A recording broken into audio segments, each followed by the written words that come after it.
এই মুহূর্তের একটি বিগ ব্রেকিং নিউজ। এক মাসের মধ্যেই আবারও ট্রেন দুর্ঘটনা। লাইনচ্যুত ডিব্রুগড় এক্সপ্রেস।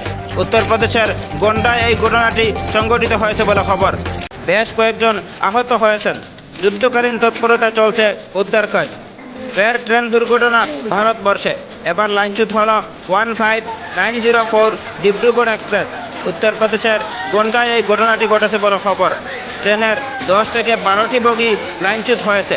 ইতিমধ্যে শুরু হয়েছে উদ্ধার কাজ। চণ্ডীগড় থেকে অসমের ডিব্রুগড় আসার পথে দুর্ঘটনাটি সংঘটিত হয়েছে বলে জানা গিয়েছে। বৃহস্পতিবার দুপুরে লাইনচ্যুত হয় এই ট্রেনটি। কী কারণে ট্রেনটি দুর্ঘটনার কবলে পড়েছে তা এখনও স্পষ্ট নয়। গত জুন মাসে পশ্চিমবঙ্গের ফাঁসিদেওয়ায় লাইনচ্যুত হয়েছিল কাঞ্চনজঙ্ঘা এক্সপ্রেস। সেই দুর্ঘটনার রেশ কাটতে না কাটতেই ফের বেলাইন হলো ডিব্রুগড় এক্সপ্রেস। তবে এবার দুর্ঘটনা কলকাতায় নয়, এবারের দুর্ঘটনাটি হচ্ছে উত্তরপ্রদেশে। বারবার বেআইনের ঘটনা ঘিরে যাত্রী সুরক্ষা নিয়ে রেলের ভূমিকায় উঠছে প্রশ্ন। ইতিমধ্যে জানা গিয়েছে ঘটনাস্থলে গিয়ে পৌঁছেছে বিপর্যয় মোকাবেলা বাহিনী। ঘটনাস্থলে গিয়ে পৌঁছেছে রাজ্যের বিপর্যয় মোকাবেলা বাহিনী। জোর কদমে চলছে উদ্ধার কাজ। জানা গিয়েছে এখনও পর্যন্ত 2 জনের মৃত্যু হয়েছে এই ট্রেন দুর্ঘটনায়। উত্তরপ্রদেশের গোন্ডা লাইনচ্যুত ডিব্রুগড় এক্সপ্রেস দুর্ঘটনায় এখন পর্যন্ত 2 জনের মৃত্যুর খবর পাওয়া গিয়েছে। এই ঘটনার পর কয়েকটি হেল্পলাইন নাম্বার জারি করেছে ভারতীয় রেল কর্তৃপক্ষ।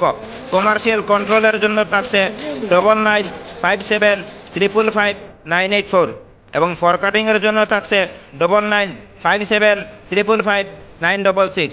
মারিয়ানির জন্য থাকছে 6001882410। শিমালগুড়ির জন্য থাকছে 8789543798। তিনসুকিয়ার জন্য থাকছে 995755555959 এবং ডিব্রুগড়ের জন্য থাকছে 995755555960। উত্তরপ্রদেশের রেল দুর্ঘটনায় পদক্ষেপ গ্রহণ করেছেন রাজ্যের মুখ্যমন্ত্রী যোগী আদিত্যনাথ। অবিলম্বে ঘটনাস্থলে পৌঁছতে জেলা আধিকারিকদের নির্দেশ দিয়েছেন মুখ্যমন্ত্রী যোগী। ঘটনাস্থলে রয়েছেন রেলের আধিকারিকরাও।